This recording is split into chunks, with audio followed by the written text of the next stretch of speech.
against Bitcoin. It's going up forever.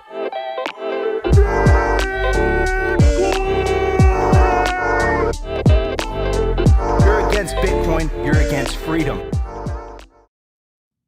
Yo, welcome to another episode of Simply Bitcoin Live, your number one source for the peaceful Bitcoin revolution, cover breaking news, culture, and medic warfare. We will be your guide through the separation of money and state. And today is one of those episodes where we're going to talk about the separation of money and state.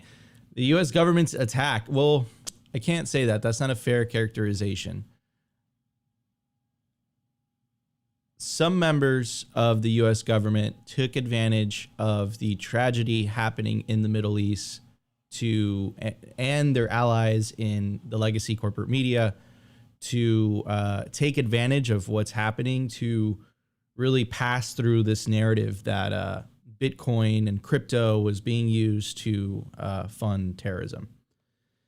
And then that led to the FinCen, which is part of the Treasury, to recommend these broad regulations that I have no idea how that's going to be enforced, but whatever, that essentially would make it so that basically every single Bitcoin transaction, how it currently stands, would have to be reported. Now, after the fact, it came out that the article was blatantly false. It was misrepresented the data, but that didn't matter, right? The FinCen proposal stayed. There's currently an open comment period, which I highly suggest you get involved in and just like leave your thoughts. But it seems like they got away with it because essentially without the proposal even being introduced, what ended up happening is that already some financial institutions are already blocking certain Bitcoin transactions that are involved in coin mixing. So if you use Samurai, if you use Wasabi, and then you send that Bitcoin to an exchange, it might get flagged, right? Now, there was a huge amount of backlash over the last week, basically putting the blame on the exchanges, or on some exchanges in particular. But the thing is, what you guys have to understand is that exchanges aren't banks, right? As long as there's the on and off ramp choke point, and as long as people are using legacy banks to buy Bitcoin, that is a choke point, and that is a choke point that governments are going to take advantage of. I think moments like these highlights the importance of really understanding how to use Bitcoin peer-to-peer, how to download peer-to-peer, or how to use peer-to-peer alternatives like BISC and like Azteco. Huge fan of what Beauty On is doing with Azteco. But yeah, this is part of it. This is part of the separation of money and state. And the thing that aggravates me the most is the fact that they were able to really pass this narrative, even though it was completely false. And without it being even introduced, banks and financial institutions are taking these preemptive measures, which is absolutely crazy. And then it's the continuation of privacy, which is completely against the Fourth Amendment in the United States, which is no unreasonable search and seizure. That just completely got thrown out the window. But I mean, look, this is exactly what you would expect. As you know, the example that I always bring up is like a wounded animal trapped into a corner. That's when they get most vicious, right? And I think that whether it's Elizabeth Warren's Freudian slip a couple weeks ago, where she's connecting Bitcoin self-custody with crime, or she's insinuating it, whether you see Christine Lagarde's desperation when she's saying that the CBDC is coming and it's here to stay and there's absolutely nothing you could do about it, or whether she even gets caught saying the quiet part out loud, saying that Bitcoin is an escape valve, right?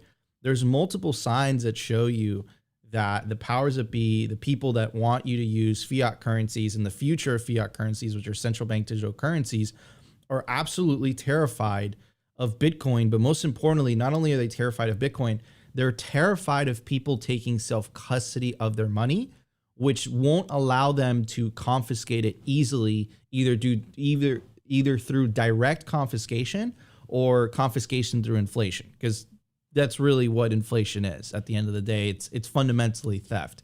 It's devaluing your purchasing power at no fault of your own. And we're gonna play you a clip for you guys today of the current U.S. president absolutely gaslighting the American people, basically saying that the government is not responsible whatsoever for inflation. Right. So yeah, it's some crazy times we're living through, but I suspect it will get a little bit tougher before it gets better. I just don't believe that these institutions, nation states that have benefited tremendously from the power of the money printer are just going to gently give up that power. I just don't think that is like, that's a fairy tale. That's what we want to tell ourselves. Like Bitcoin's just better money. Everyone's just going to get on board. There's very, very powerful players that benefit tremendously from being able to create money for free that everyone else has to work for.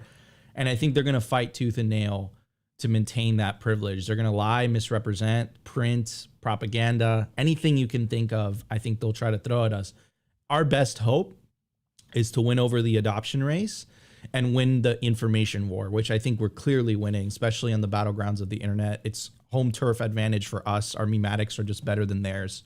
But we got to keep propagating the truth. We got to keep propagating those memes and really get the message out there and stay away from the distractions, the divide and conquer strategy, which is like, this is a liberal or left wing thing. This is a Republican or a conservative or a right wing thing. Bitcoin's a great unifier. It's for everybody. It's going to bring people together. I truly believe that. So it's important that instead of infighting, it's important that we come together and we really truly understand who the true enemies of Bitcoin are, which are the central bankers and all the establishment, all the institutions that benefit from fiat.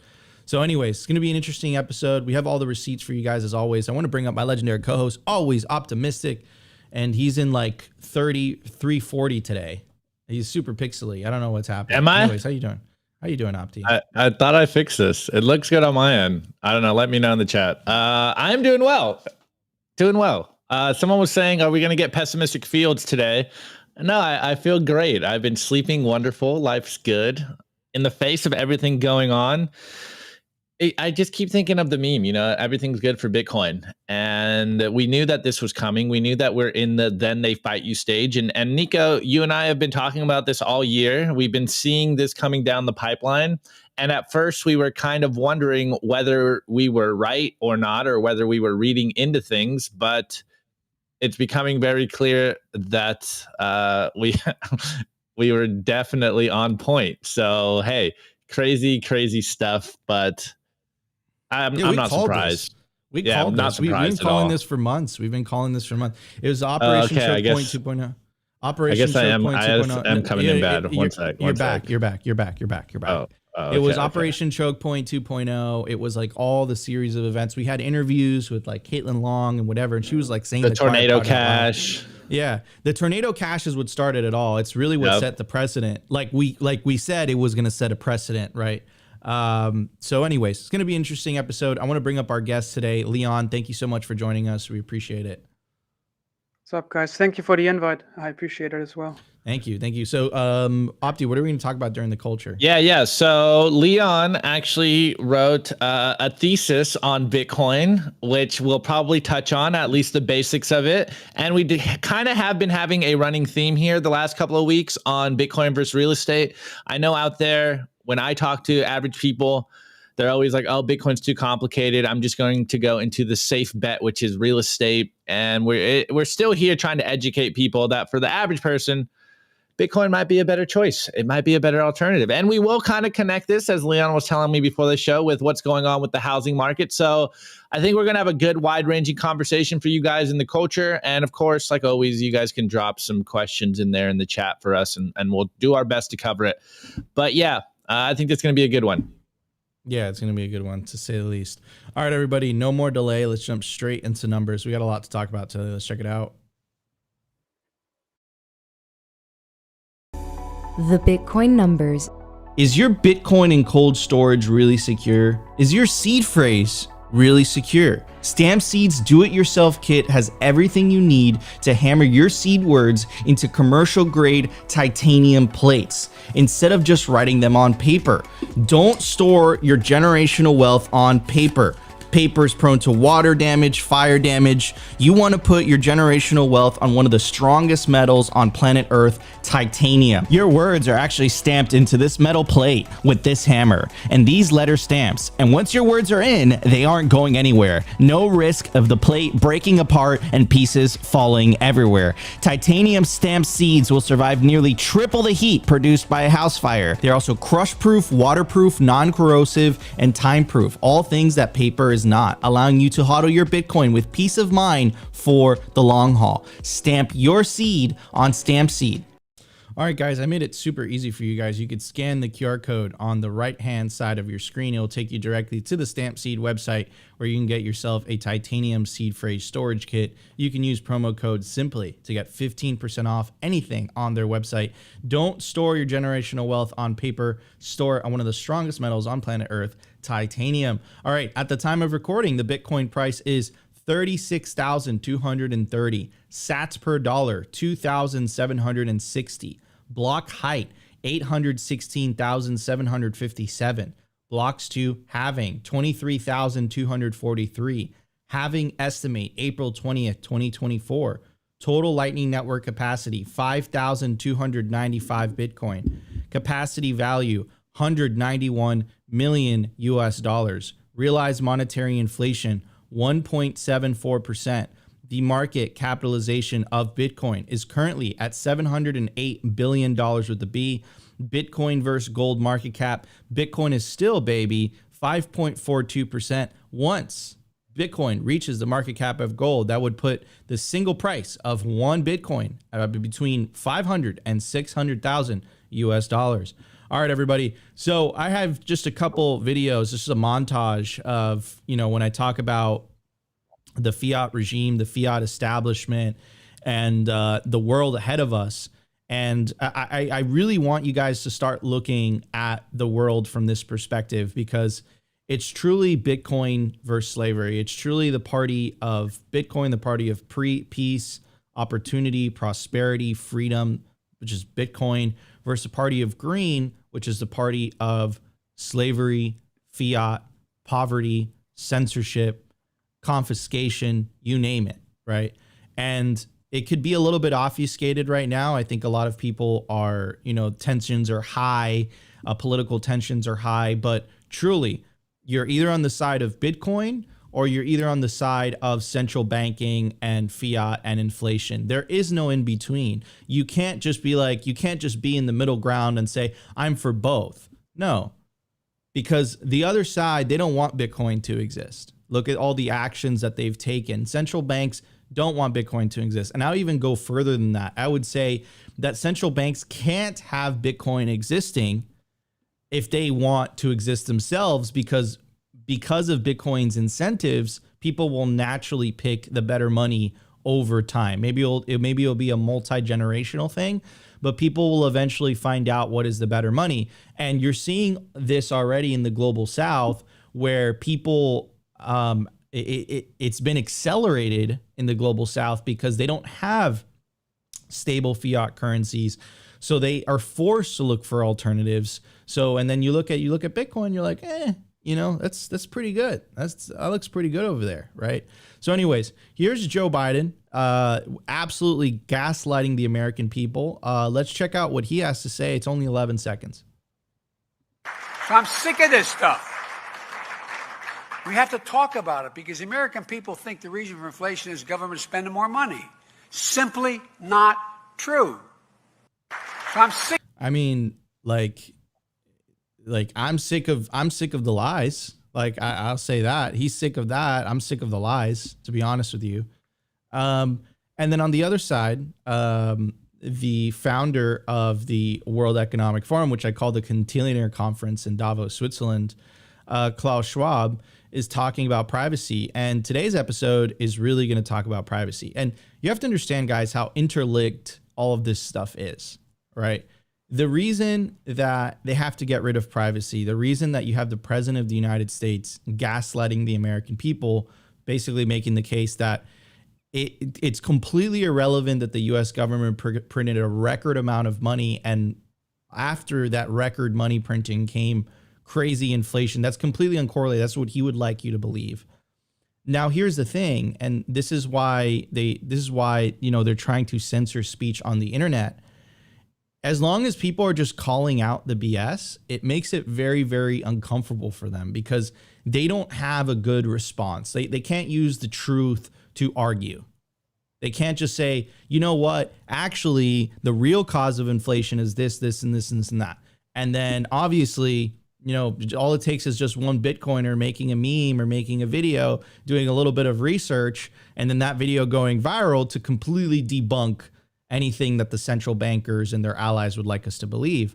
So their response, their knee-jerk reaction is just to censor the opposition. That's a lot easier. If you censor the opposition, you don't even have to rebuke what they have to say because there doesn't even exist what they're saying, right? So anyways, here's Klaus Schwab. Let's check out what he has to say. Dans ce nouveau monde, on doit accepter une transparence, et je dirais même une transparence totale. Tout va être transparent. Et il faut s'habituer, il faut se comporter ainsi. Ça devient, comment dirais-je, intégré dans votre personnalité, mais si on n'a rien à cacher, il ne faut pas avoir peur. So basically, the interview originally was in French, and he's saying, like, look, in the new world, everything is going to be transparent. And if you have nothing to hide, you shouldn't be afraid. But, privacy is gone. Forget about it. Except when it comes to central banks and their monetary policy, right? And that transparency doesn't apply there, except for, politicians, financials and stuff. No, that transparency doesn't apply there, because if you look at Bitcoin is extremely transparent. It's an open ledger. Everyone could download a copy. You can see every single transaction. You could check the supply of Bitcoin yourself if you're running your own node. Definitely recommend the Start 9, by the way, for anyone who's not running their own node. There's a special deal. You can check it out down in the link description. Things like 18% off if you use the promo code. But yeah, it's a bit of projection onto us, because I bet you Klaus Schwab's inner workings and inner dealings are not 100%. Bro, he for sure has a Swiss bank account. Like, let's be honest here. Yeah, like there's no way. Like, and again, like it's like they want the CBDCs, which are not going to be the monetary policy is not going to be transparent. The inner workings of the central bank are not going to be transparent. What's going to be transparent is everyone else's transactions, right? So it's basically you have the elite bureaucratic class, they get special rules, and then everyone else, you're just serfs. You just gotta, you have to deal with the transparency of which we're going to judge. And if you're behaving badly, that's bad. But Bitcoin is transparent by design, and everyone sees everyone's transactions, right? They might not know, what Bitcoin belongs to who, but it is an open ledger. I would make the case that Bitcoin is much more transparent than any type of central bank and any type of central bank monetary policy. Yeah. So, just the gaslighting from Joe Biden and then Klaus Schwab, once again, they're so emboldened that they don't even care at this point. They just say the quiet part out loud, and they're just like, yeah, deal with it. There's nothing you could do about it. I'd like to make a comment to what Biden said. We get into it when we talk about housing, but obviously what he said is nonsense, because the value of money is tied to the overall supply of money, and as the supply of money increases, individual monetary units lose purchasing power. But what's more important, people look for scarce assets. So as money loses purchasing power, people look to invest in scarce assets, and people typically, next to bonds, stocks, gold, or art, they invest in real estate, right? So money losing purchasing power has made real estate so expensive and has increased the cost of living tremendously. So the government producing more money is just not decimating people's purchasing power. It also makes life much, much harder, because the cost of living, which housing is a huge part of, is rising enormously.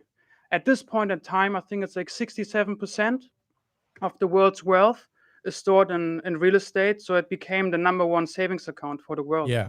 No, it's Incredible. You hit the nail on the head, and that takes away the opportunity for young families. If you're up and coming and you're trying to buy a piece of real estate, you're priced out. You're priced out, which is why, and I think they're okay with that, and their propaganda really aligns with that. That's why they're telling you you'll own nothing and be happy. They're trying to condition you to be okay with having less, because they know that you're not going to have the opportunity of ownership that your parents once had.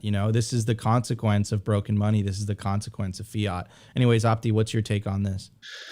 Yeah. So first and foremost, on that Biden clip, it makes me think of a few things. First and foremost, it's really just like how uneducated people really are in regards to economics and what the true nature of inflation is. And the fact that he can go out there on television and say that inflation isn't caused by government spending is absolutely ludicrous. We all know that the expansion of money supply is the very reason for inflation. So they can blame on inflation. What are all the examples they had this year, Nico? It's like blame Beyonce and Taylor Swift and, everything but the fact that they are printing more money.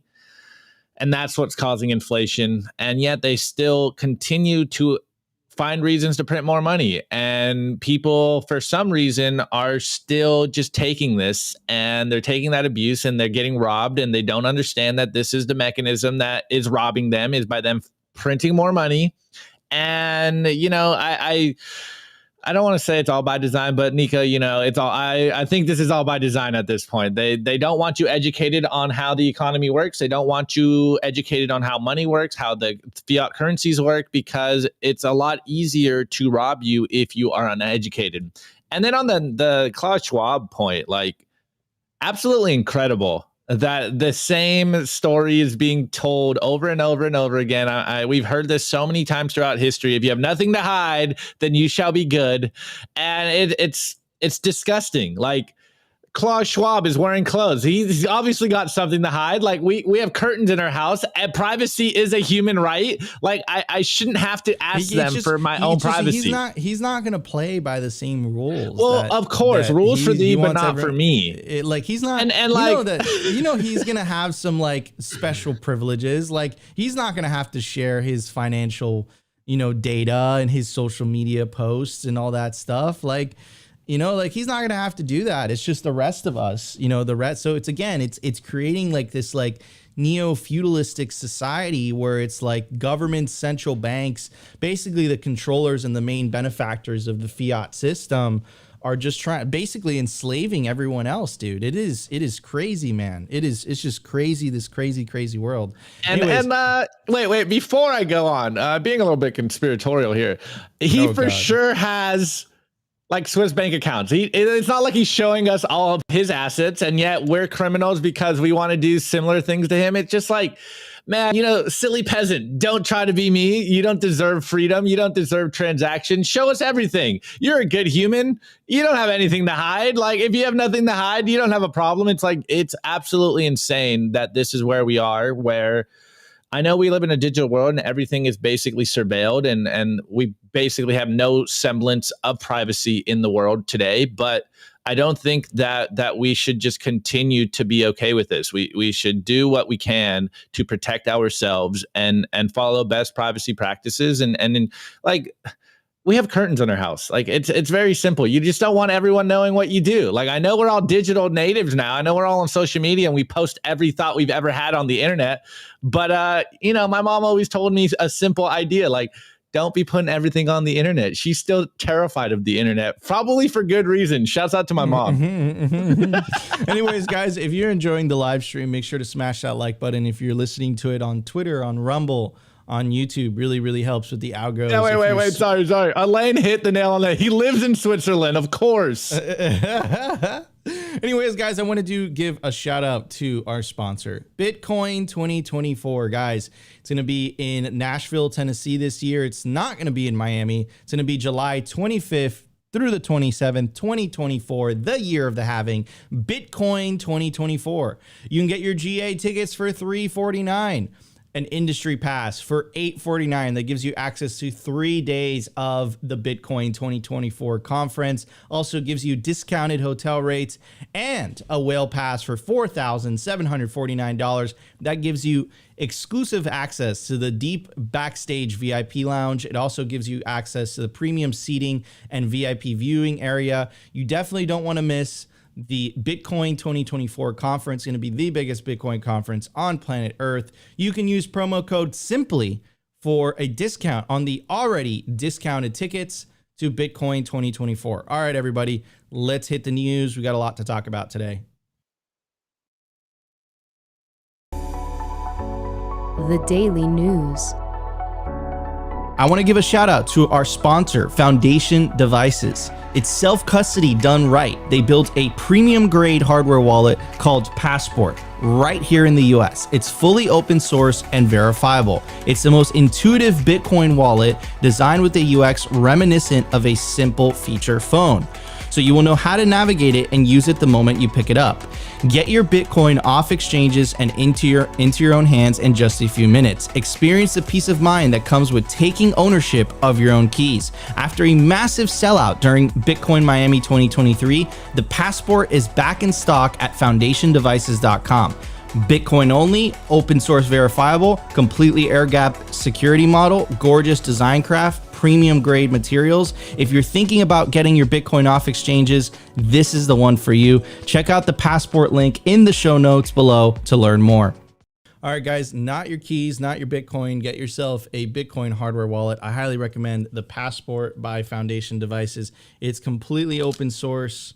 They pay attention to quality and security. Definitely check them out on Foundation Devices website. You can scan the QR code or you can check out the link in the video description. All right, everybody. So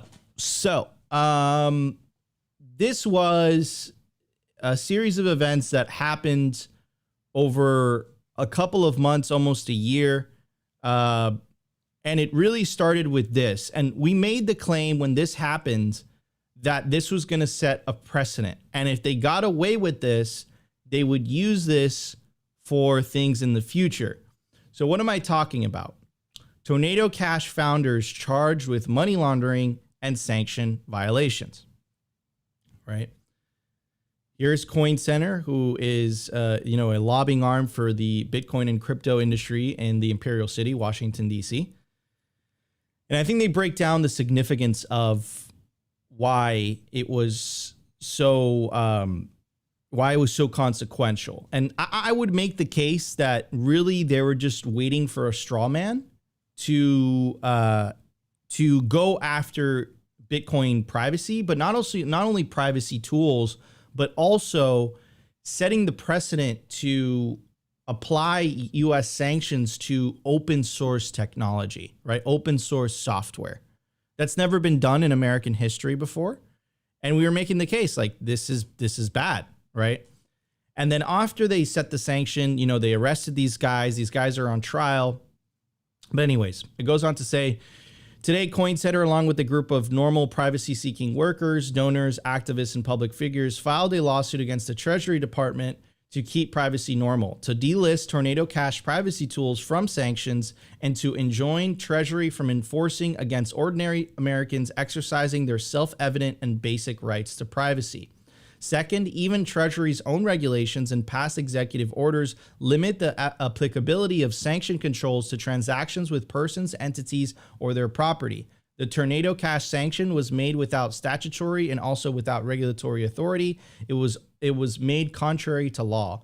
Third, in sanctioning Tornado Cash tools, the Treasury failed to consider the collateral consequences of its actions or manifest any awareness of or jurisdiction for their significant deviation from previous sanction policies. Their actions were arbitrary and capricious. Right. So that was something that we were covering for a very, very long time. And we said, guys, this is not a step in the right direction. Now, the Treasury got emboldened because after this lawsuit, they lost the lawsuit. Coin Center lost the lawsuit. It says court victory for Treasury and indictment of Tornado Cash founders highlights AML and sanction risks for DeFi crypto protocols. Federal court in Texas sides with U.S. Department of the Treasury in Tornado Cash suit.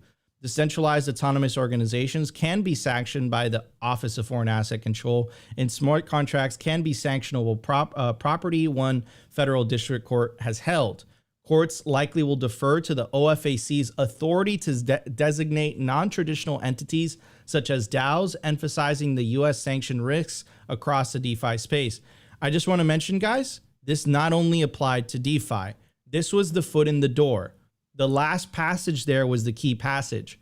Courts likely will defer to the Office of Foreign Asset Control's authority to designate non-traditional entities, right? And then what happened? Move forward, a couple of months, and then all they needed was a crisis. All Elizabeth Warren needed was a crisis. This is the infamous article that Elizabeth Warren used to write a letter to the White House, basically making the claim that exactly what the article says: Hamas militants behind Israel attack raised millions of dollars in crypto. Now, obviously, what was discovered after the fact that this article was blatantly false. Here's the Bitcoin Senator Cynthia Lummis. She says an inaccurate report last week claimed Hamas raised nearly $100 million via crypto assets. In reality, it was less than 500,000. But to be honest with you, I don't think they were really concerned for the truth.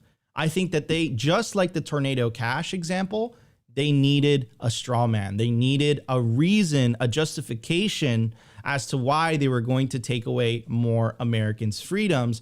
That is completely against the Fourth Amendment. Anyway, in my opinion, I'm not a lawyer, of course. Anyways, it goes on to say, FinCen seeks to impose strict surveillance requirements onto broadly defined class of Bitcoin mixers. You have to understand how the Tornado Cash ruling emboldened the Treasury. It emboldened them to go a little step further. It doesn't just start with taking everything all at once. We made the case that the reason that they picked Tornado Cash was because it's something that was not mainstream. It was something that was barely used. Like, people didn't know what Tornado Cash was, but we were making the case for you guys months ago that it would set a precedent. And that's exactly what it did. It emboldened certain members of government to further increase their surveillance powers and their censorship controls. So it goes on to say, FinCen seeks to impose strict surveillance requirements onto broadly defined class of Bitcoin mixers. Now you would say, oh, it's just Bitcoin mixers. No. It's a lot more than that, because it's broad language. So they don't really specify exactly what Bitcoin mixers are. They look like, for example, here's a quote from the proposal. Creating and using single-use wallets, addresses, or accounts, and sending CVC through these wallets, addresses, or accounts in a series of transactions. Now, I believe that is nefarious. I believe that is on purpose. By default, your Bitcoin wallet, once you receive Bitcoin, makes a new Bitcoin wallet. It uses another Bitcoin wallet, and it does that for privacy reasons. What they're basically saying is, essentially, no, this counts as coin mixing. Now, of course, this was all predicted by the book, The Sovereign Individual, back in the 1990s. I'm going to read you guys this passage like I always do. Businesses that offer services that facilitate the realization of autonomy by individuals will be subject to infiltration, sabotage, and disruption. Arbitrary forfeiture of property, already commonplace in the United States, where it occurs 5,000 times a week, will become even more pervasive. Governments will violate human rights, censor the free flow of information, sabotage useful technologies, and worse. This is the separation of money and state, ladies and gentlemen. Now, you would think, okay, this is a proposal. This hasn't been implemented yet.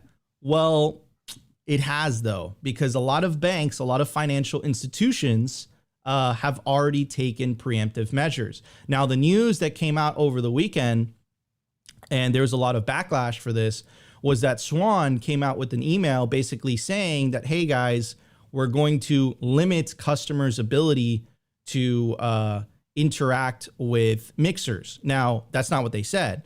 Basically, what they said is that their banking and custodial partners have made an update that could affect their account. So basically, Swan's banking partners and financial institutions, of which people use to buy Bitcoin and custody their Bitcoin, are now preemptively limiting transactions that had anything to do with mixers. There's a preemptive move. This was not done by Swan. This was done by the financial institutions themselves. I believe that the FinCen knew this was going to happen. Anyways, this describes more of it.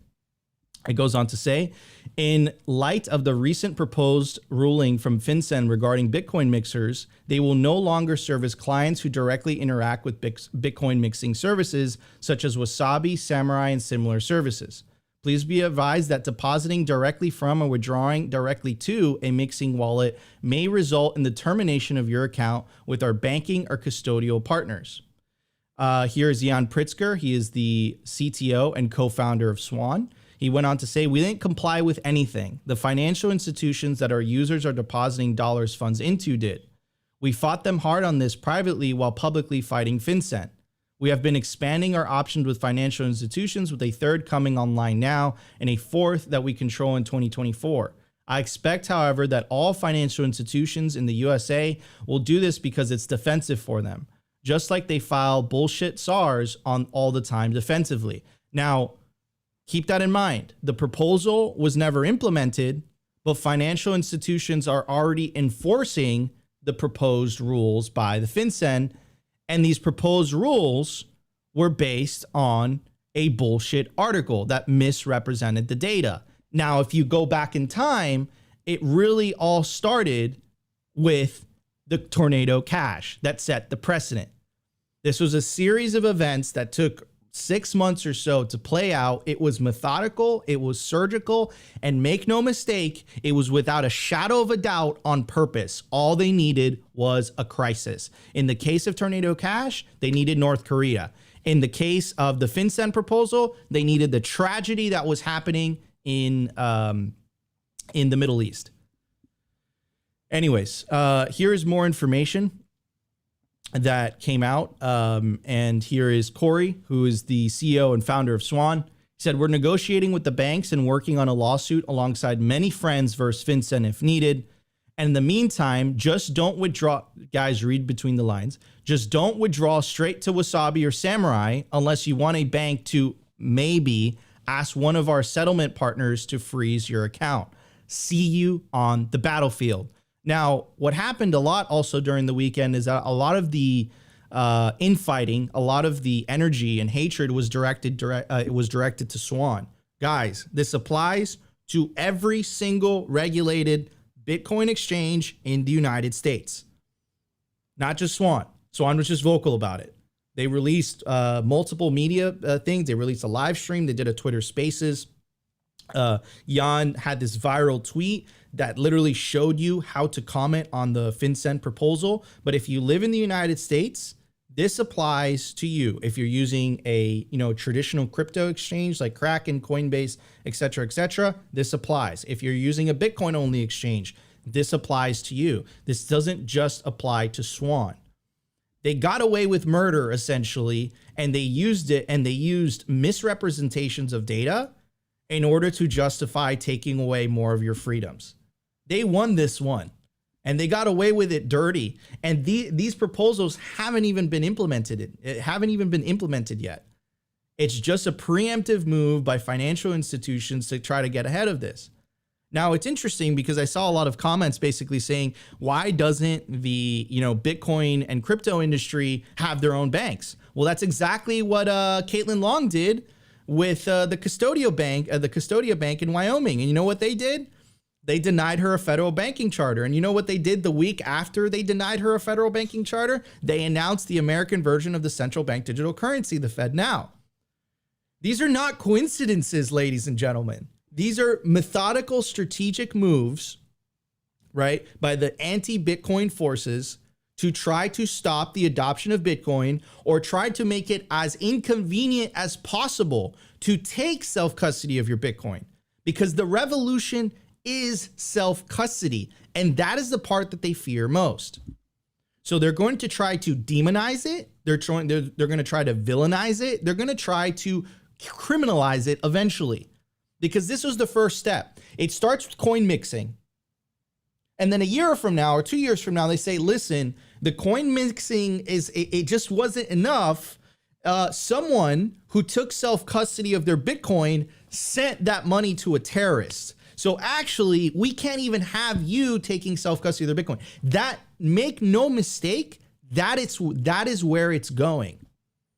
And this has nothing to do with Swan. This has nothing to do with all the other Bitcoin exchanges. This has nothing to do with the crypto exchanges. This has to do with governments wanting to close the escape valve.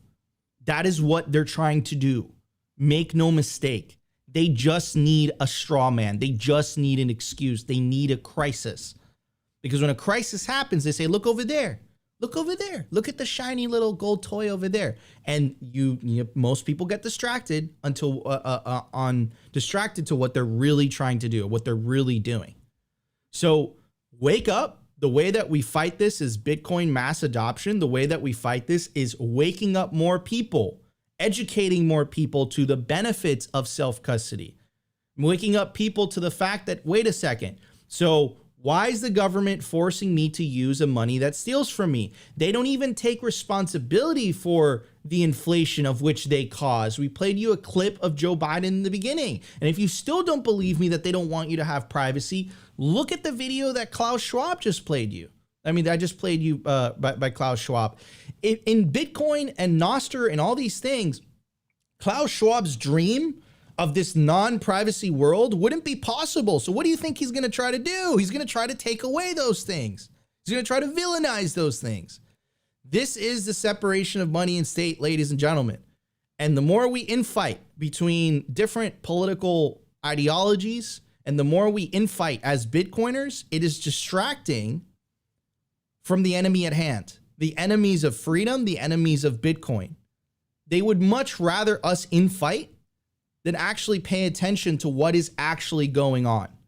This was a major escalation because what they're saying is if you mix your coins, if you use Samurai, if you use Wasabi, you are guilty until you prove yourself innocent. Actually, you're guilty, period. Just because you coin mix and you want some type of privacy, that you're a criminal, essentially. We're going to assume that you're doing criminal activity. Even though, as Cynthia Lummis pointed out, 99% of illicit finance uses the traditional financial system. Let's ignore that inconvenient fact. So yeah, man, this is crazy, dude. I mean, I'm not gonna lie, a little bit bummed out, Opti, but at the same time, I'm not surprised. As long as those on-ramps and off-ramps exist, this was always going to be a choke point. This was always going to be used against us. And I think that's exactly what happened here.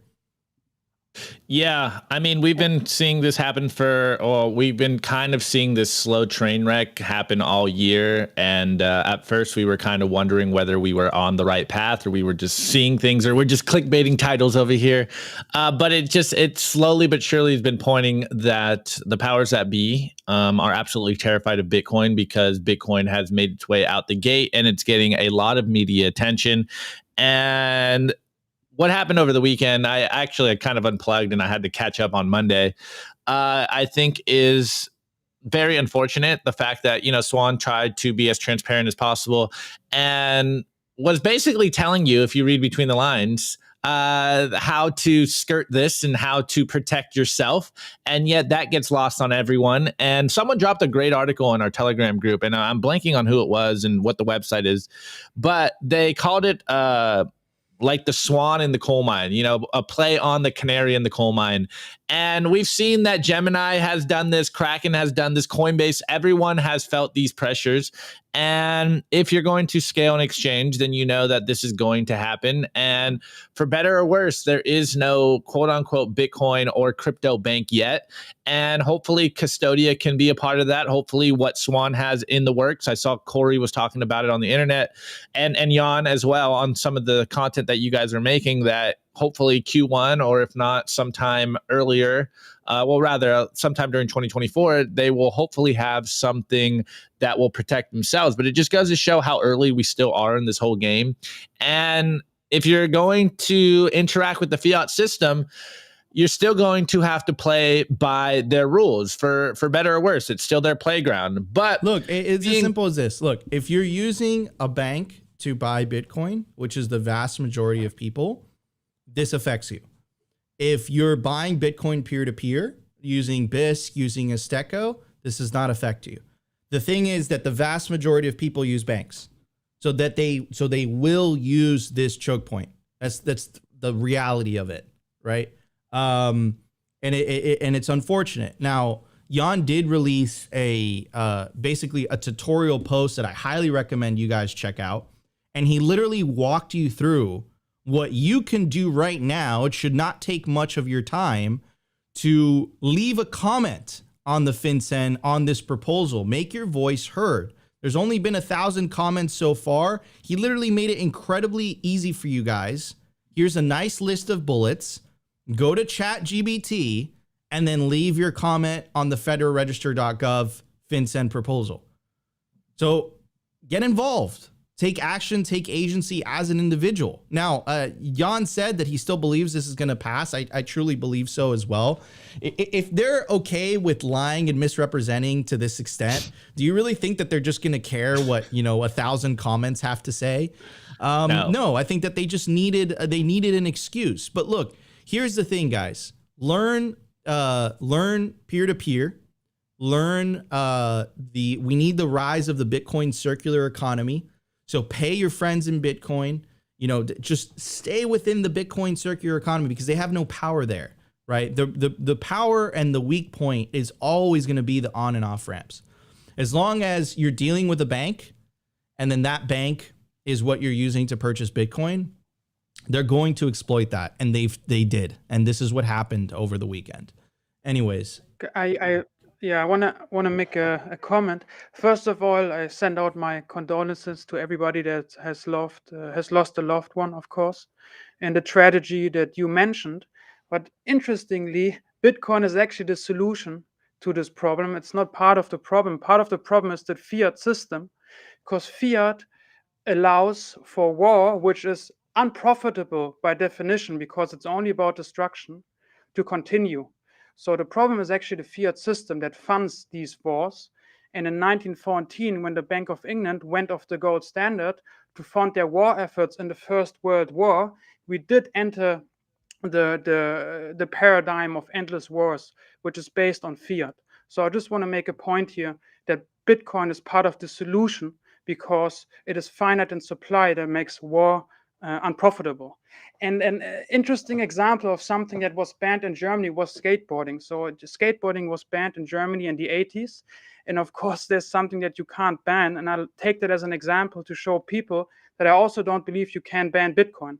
This is just as somebody trying to keep a system that has already failed alive. But eventually, as you guys mentioned, Bitcoin will become greater and bigger than the fiat system, similar to how in the Soviet Union, I read different numbers, but apparently at the end of the Soviet Union in the late 80s, 80% of the economic activity happened in this black market, quote unquote. So I believe that in the future, potentially, more economic activity will happen in Bitcoin than in the fiat system. And then these people that are trying to prevent us from using Bitcoin become less important over time. 100%. I think that 100%. Was beautifully said. That was beautifully said. I agree. That was I was going to said. say that. I was going to say the same thing. Like, I still think this is like a good thing for Bitcoin in the sense it's like, look, hey, we don't want to go back into the fiat world at all. Just we have to survive here. And this is just going to further push the circular economy. And people are going to wake up to, hey, maybe I need to provide my services and goods for Bitcoin directly instead of going to exchanges. But we do know there's still people that want to interact with exchanges. And hey, the gray markets are going to go strong. Gray market's building right now. Jump in, Nico. Yeah, I mean, look, what you said about, the it's not a coincidence, and I think this is Ron Paul's quote, right?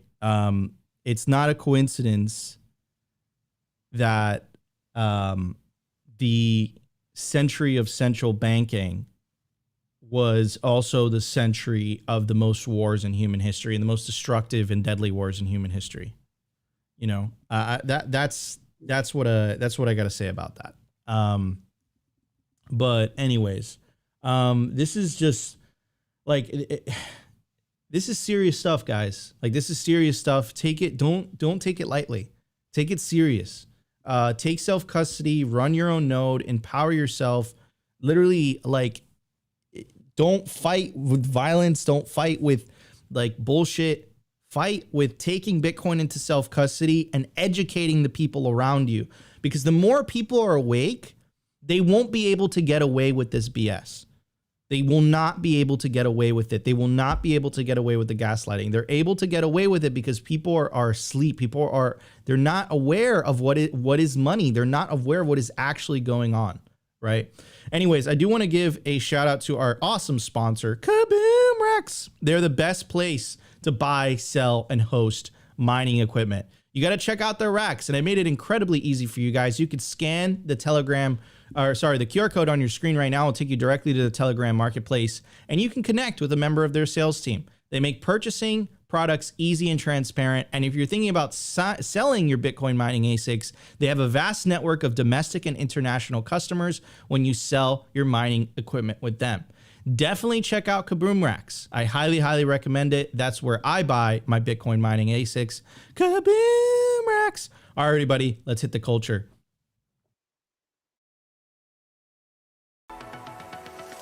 The Daily Culture. Brought to you by SwanBitcoin.com. Swan is the best way to build your Bitcoin stack with automated Bitcoin savings plans and instant purchases, serving clients of any size from $10 to $10 million. We love Swan because they incentivize self-custody and dollar cost averaging. What are you waiting for? Visit SwanBitcoin.com today.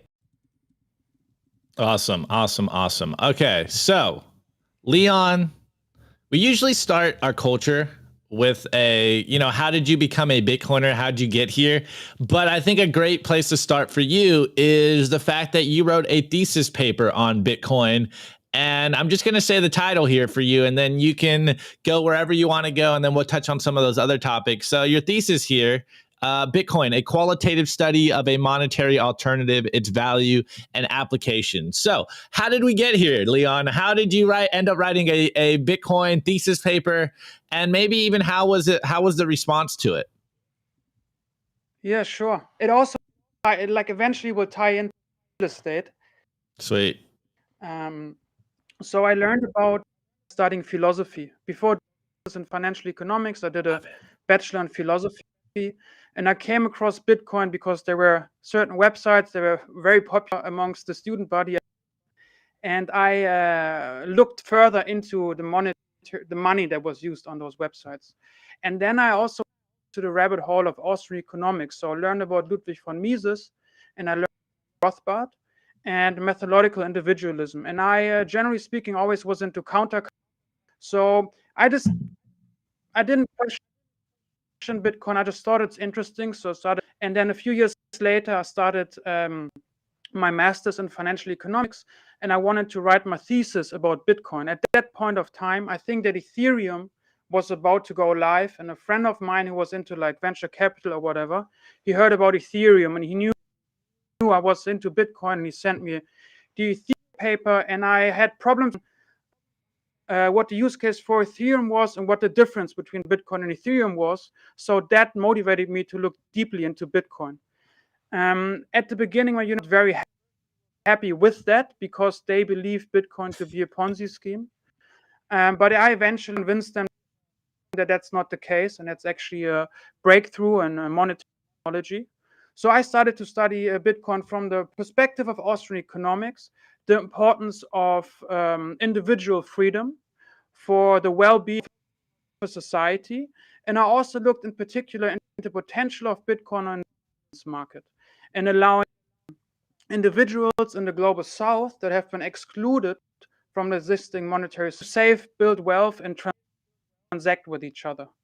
And then after university, so in like 2016, 2017, I got into real estate development, and I helped to build up a real estate development company. And at the time, I wasn't making the connection between Bitcoin and real estate. But as my interest in real estate grew in 2020, and when Michael Saylor, who I have to credit in obviously being inspiring in the way that he applied Bitcoin into more traditional businesses, I started to understand or look at Bitcoin less as a medium of exchange and more of a store of value. Because at the time, I have to be very honest, in the first couple of years of my Bitcoin experience, I was more looking at Bitcoin as a censorship-resistant payment network. So the store of value function is something that I understood quite late, to be very honest with you.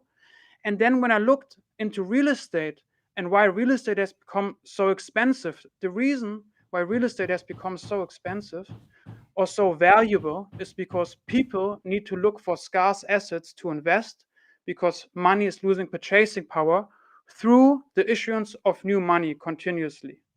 And then I looked into the differences between Bitcoin and real estate. And if you look at Bitcoin and real estate just as a store of value, Bitcoin is actually a much better store of value. Real estate is very expensive to maintain. It literally decays over time because it's a physical good. It's expensive to rent out because renting out individual apartments takes time. And if you have loads of apartments, you usually need employees. So it's even costly to rent out the real estate.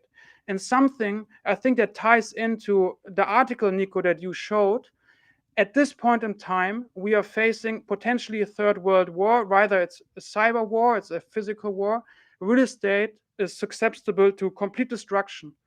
And on the 23rd of February, when the conflict in Ukraine, East Ukraine began, I've actually met people here in Berlin that were able to secure part of their wealth in Bitcoin, but the apartments that they owned were completely destroyed or they lost value. So at this point in time, I think the mobility of the store of value of Bitcoin is becoming increasingly important.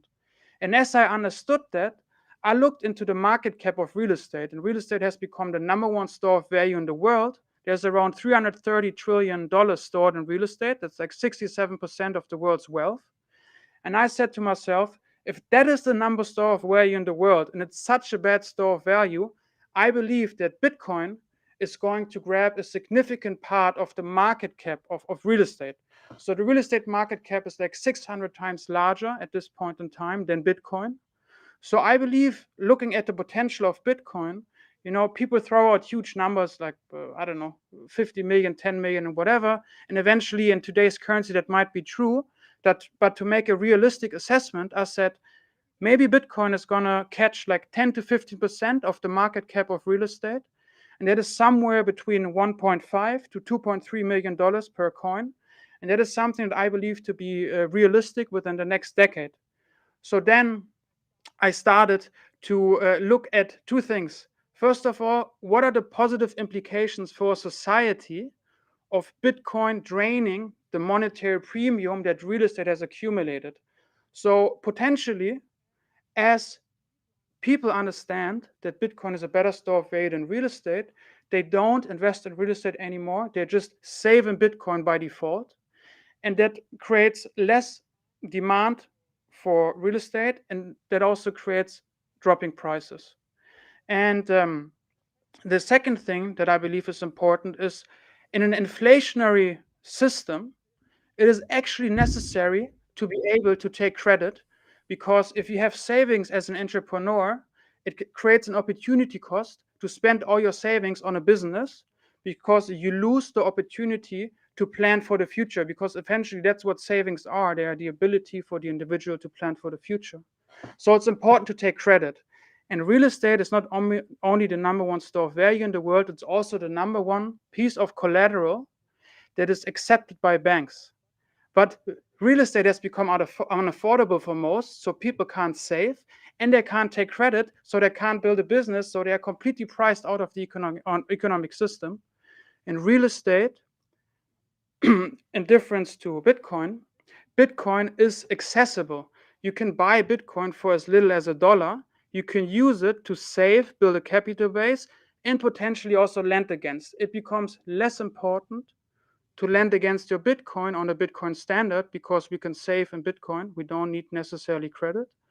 But I still believe it's an important point. And I had a conversation with a friend from Indonesia, And she told me for the first time in her life, she was able to travel to the United States because she was able to use her Bitcoin savings as collateral to lend money from her. I don't remember what institution she was working with, but she was able to lend some money and then travel to the US, head back to Indonesia, and then pay back the loan over time. So we can already see the positive implications of Bitcoin being adopted as a store of value. Yeah, and you said so many. I have so many Love questions. it. Yes. 'cause, Yeah, that was first of all- incredible. First of all, shout out for your proof of work. This is incredible, and this is a subject that I think really affects. If you're Gen Zer or if you're a millennial, and you're just getting to that age where you're starting a family, you're looking to purchase your first home. You're completely priced out. And it's because of that monetary premium that's been given to real estate. It's not really the utility value. It's just people are trying to find a store of value.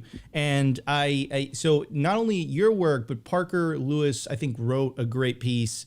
Basically, I think it was called The Great Definancialization. And he was basically making the case that as more and more people realize that Bitcoin is a superior store of value, they'll take it from real estate and they'll take it from, other financial instruments and assets and all that stuff. And then they'll put all of that into Bitcoin. Now, you did give a price prediction, and we love price predictions on Simply Bitcoin, even though we don't make it ourselves. You did make the case that you're looking at a $1.5 to $2.3 million Bitcoin within the next decade. What made you so confident in that statement? I hope the numbers are correct. Actually, I hope the numbers are correct. So please check if I made a correct calculation. I made a calculation based on 10 to 15% on the market cap of real estate. And maybe my time frame is too fast. So maybe it's 15 or 20 years, because these things actually take a little bit longer than I usually expect. I tend to become very bullish as a Bitcoiner. And I think other Bitcoiners do too. But I basically looked at the market cap of real estate, said the market cap of real estate is 330 trillion. Bitcoin is a superior store of value. The digitalization of the value storage function optimizes almost all the functions of a store of value. Bitcoin is finite in supply, and it's difficult to tax, it is difficult to destroy, and it's difficult to confiscate. And that is very, very important. So I believed that real estate might lose 10 to 15% of its monetary premium to Bitcoin, and that would equivalent $1.5 to $2.3 million per Bitcoin. So maybe it's not going to be in 10 years, maybe it's going to be in 15, 20 years, but it's going to happen, and we are already seeing it. Gen Z and millennials, as you mentioned, have been priced out of real estate. And when I talk to my friends that are, below 25 or whatever, they can't afford real estate. It's literally impossible for them to afford real estate because interest rates have also gone up. So people don't buy real estate on cash, they buy real estate with credit.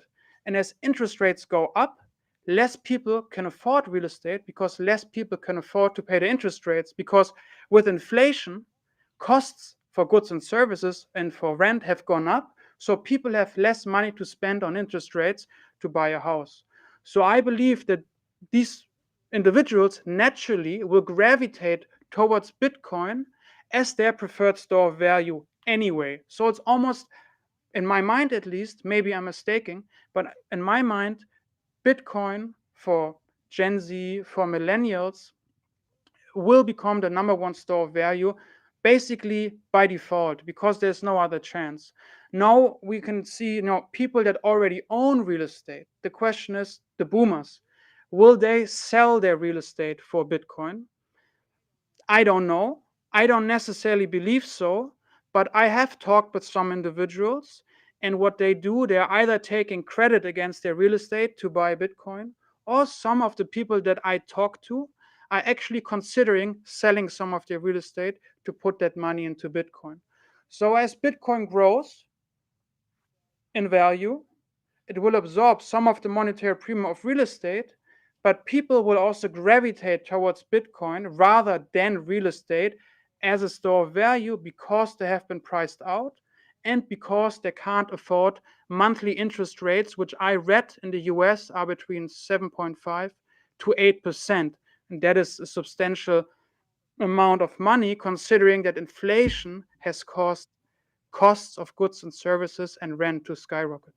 Yeah, dude. Love it. What, man, it hit the nail on the head. Opti, I'm sure that you have so many thoughts and feelings. What are your Well, thoughts on what I'm Leon is saying? you know, I'm a priced out millennial. I don't own a house, so I'd love being, you know, Guys, check out our geyser page, by the way, so we can get Opti off the street so that Opti does not have to date the likes of Christine Lagarde and Janet Yellen. But So, I loved hearing this because it, you know, makes me feel better about my situation in the world. It's like, okay, I'm not alone here. But I like I said in the beginning, I come across a lot of people that are, you know, and even people in the chat like, hey, we're not saying don't buy a house, guys. This is not what we're saying. Houses are great. Everyone should own a home if you are capable of.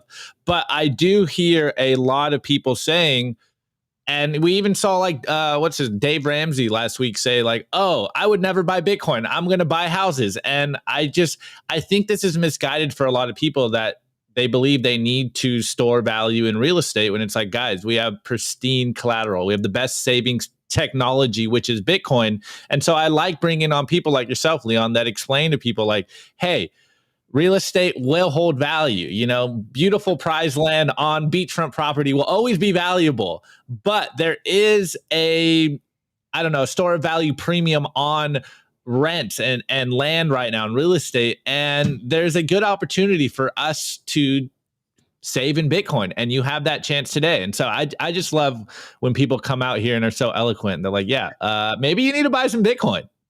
Yeah, no, for sure. Thank you. And I also want to make a point. I'm a real estate developer, so I still develop real estate actively. And if you are in real estate development, I just like to invite you to open your mind to the possibility that Bitcoin brings about.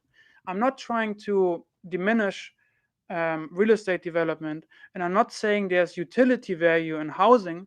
And as you mentioned, housing in premium locations, they will always carry a certain premium because of the subjective value of individuals. Beach property in Miami, property in Manhattan, and so forth. But as Bitcoin comes in, I believe housing will eventually collapse to its utility value. And that utility value is way less than the value right now.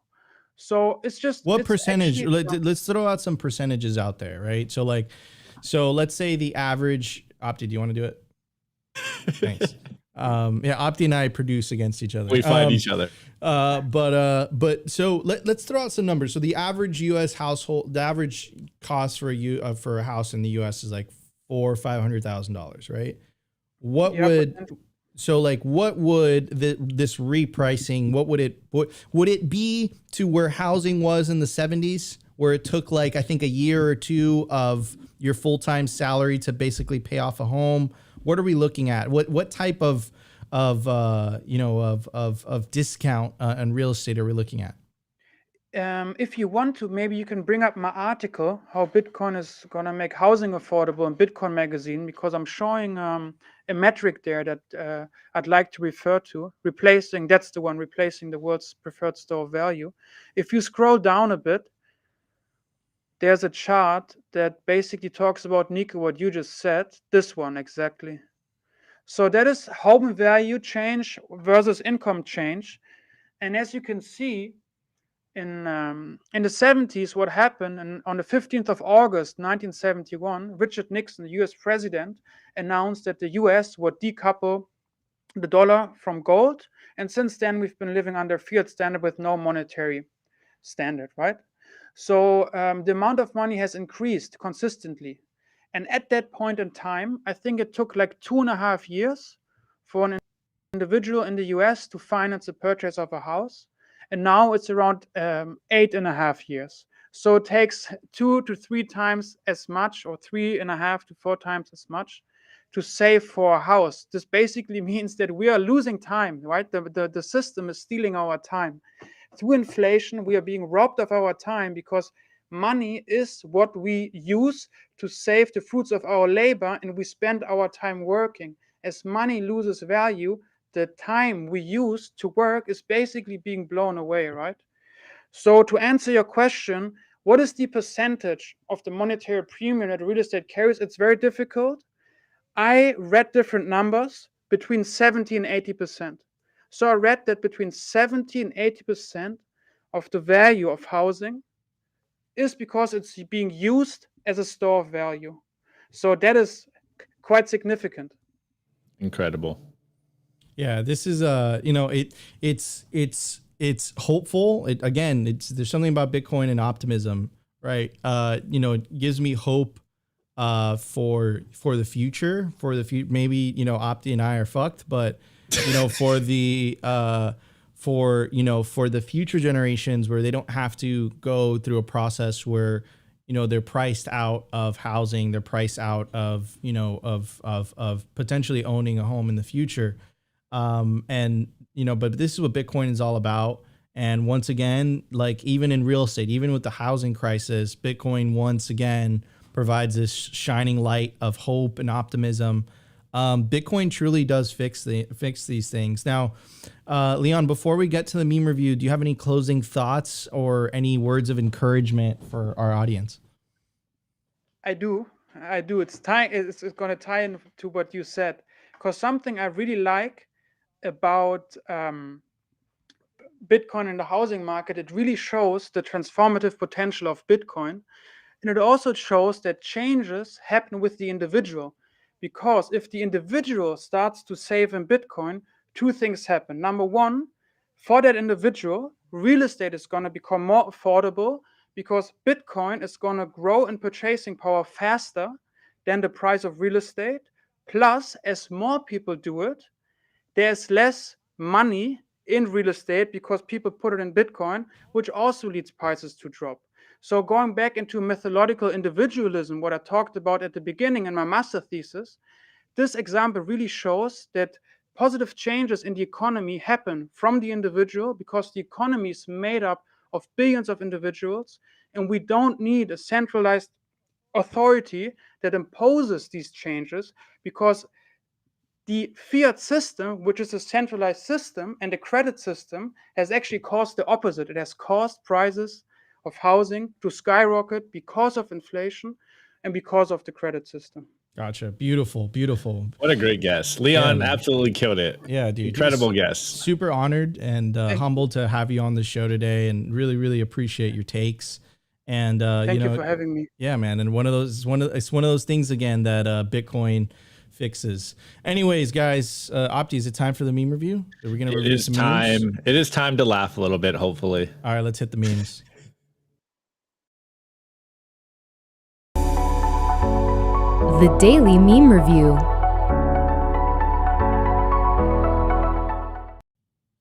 All right, guys. Kabam Rex. They don't want us to say that here anymore. All right, boys and girls and boys. This is the meme review where you tag us on Twitter, Simply Bitcoin TV, or for the time being, my personal account at Optimus Fields, or drop them in our Telegram group, t.me/simplybitcointv. We have a lively group of people in our Telegram group. They're dropping all kinds of memes, but I need the tweets, guys. Give me the tweets so I can give people credit and bring them on the show, and we can continue to propagate the memes as we constantly tell you guys, we show you guys, we try to expose. No, what are you doing down here? It's an information war, guys. We are in the midst of an information war, and the powers that be are going to do their best to gaslight us. But tweets are our bullets and memes are our artillery. Make sure you are spreading the Bitcoin signal, propagating the memes, getting the calls of actions out there. Nico.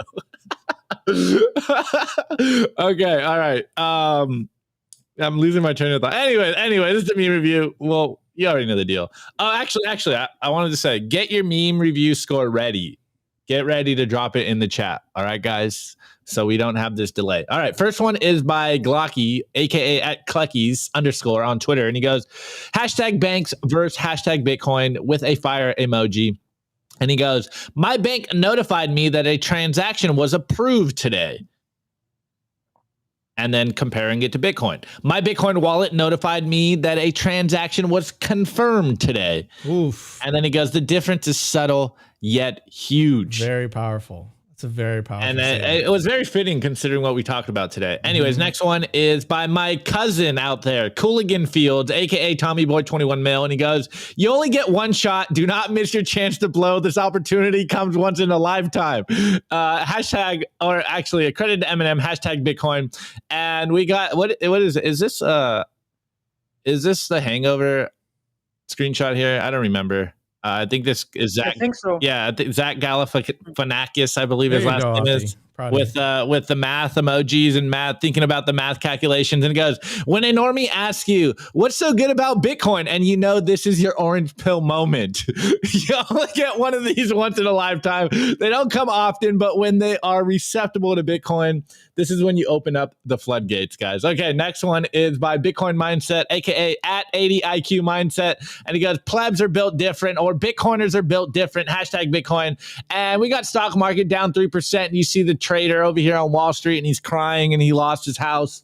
And then we have Bitcoiners down here, Bitcoin down 50%, and it's the Leo from Django with his bourbon, he's smiling, and his cheap sats. Thank you so much for the cheap sats, really appreciate it. This is the way. All right, next one, I think Matthew J tagged me in this one, is on Swan's Twitter, and it goes, Bitcoin is a seed of hope in a society which lost vision years ago and perspective just recently. Shouts out to Kurt. And we got this AI tree with the Bitcoin logo, and someone, what's he doing down here? An old guy looking and pondering at the tree of life that is Bitcoin. Next one is a BTC therapist, and he goes, hashtag Bitcoin humbles you. And we got a picture here of, wow, I'm blanking his name, the actor from American Psycho. And it goes, when Bitcoin is $100,000 and everyone comes back to advice, and it's me as the American Psycho, this is the price you deserve. Oh man, as much as we try to not say I told you so, it's going to be I told you so. Okay, next one is by Bitkini, at Beauty by Bitcoin, and a classic Futurama, when Bitcoin dips, shut up and take my fiat. It is too cheap. Keep going. All right, next one and last one is by Lena Siche, and she just goes, he's so cool. So we got a little hodler here, and actually very fitting considering the Biden clip at the beginning of this. So this 211, the little hodler, and we have a money printer here, and we have an ASIC Bitcoin miner, and the money printer goes, so you just mine the same amount of Bitcoin every 10 minutes? And the ASIC goes, yes.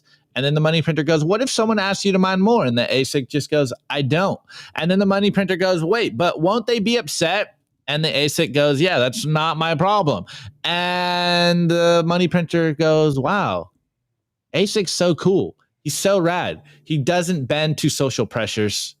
He just mines roughly every 10 minutes. This is the way. Okay, drop your meme review score in the chat. We will cover ours live. My meme review score, Nico, I don't think I've done this before. Again, I am running out of things here to bring on the show, but it's my belt, my used belt. Okay. It's broken in leather. It's very nice. It's comfortable. I do think I'm on the verge of needing another one.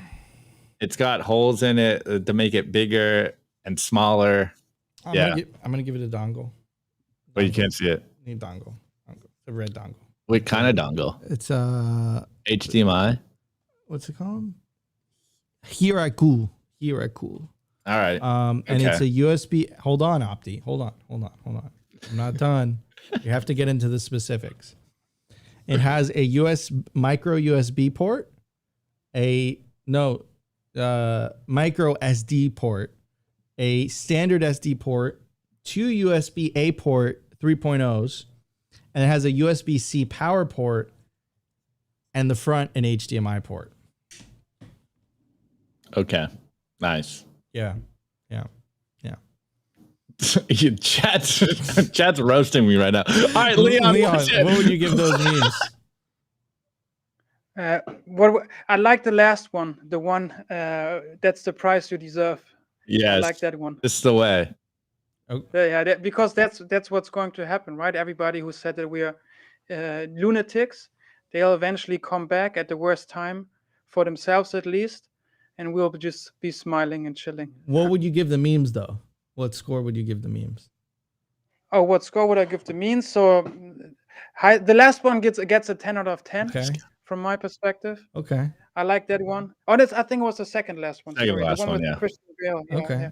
yeah. That was my favorite Well, one. Leon is a fan of American Psycho, confirmed. Okay, good score. Good score. Good score. All right, everybody. Got him. Before we get to the meme scores, I do want to give a shout out to Wine. And guys, if you want to support the show, check out our merch. Stack stats first. Stack Support stats first. shows Take second. care of yourself first, right? But if you do want to help us stay on air, independent, it really, really helps if you buy our merch. You can scan the QR code on your screen. Complaining about the ads in the chat, buy our merch. Yeah, so maybe literally, if you just buy our merch and subscribe to us on Substack, we will have no ad. We won't have the necessity. We need more of you guys doing ads. this. Hey, you just complain about the ads. Or we have lightning addresses in the description. Whatever you want to do. Whatever floats your boat. Like the more you support us, the less ads. Yeah, exactly. So ideally, we want to get to a point where it's completely ad free and it's just like viewer supported. That'd be amazing. Right? That'd be dope. Until then, you're gonna have to suffer through the ads, boys. No, not suffer. We can, bro. It's them in the chat. It's amazing Bitcoin. I'm speaking directly to him in the chat right here. It's amazing Bitcoin products. Anyways, all right, meme review. All right, let's go. Bitcoin for Canadians. He gives the memes my beer money going into Sats instead of it pissing away. Instead of pissing it away. Except on weekends. Bitcoin for Canadians gets it. Yeah, he's based. All right, Elaine always has the best scores. Bitcoin is a house for your souls, protecting you from financial trolls. It comforts you with walls and doors against all the bankers and government Chrissy Lagarde. Wow, it rhymes. Wow. Let's go. Elaine going in hot. Keefy boy, I give the memes the 5 minutes it took to submit my comments to FinCen. Woo! That's Wait, right. this is not necessarily a score, but I want to read it anyways, All right. Mika. Cedor, these memes filled me with as much hope as Opti has for finally being able to move out of Christine Lagarde's closet on a Bitcoin standard. Justin gives the memes confirmed greater than approved. I agree. Based. Justin is based. Matthew J. It's going up forever, Laura. It's going up forever, Laura. Laura, it's going up forever. Wait. It's going up forever, Laura. It's going up forever, Laura. XX meme score. A 12-ounce bottle of Coke was 10 cents in 1972. Inflation is not new. Just saying. A lot of rhymes today, bro. I like it. Matt Fry. I rate the memes an absolutely perfect business card. Oh, I get that reference. Old man's BTC. Teaching how to become self-sovereign. That's his memes. I'll teach you guys how to roll dice soon. I hear you, bro. Okay. Meme score. McMansion selling for 1 million sat. Boomer soon to be wrecked in the not too distant future. And that is the correct answer. All right, everybody. Thank you so much for tuning into another episode of Simply Bitcoin Live.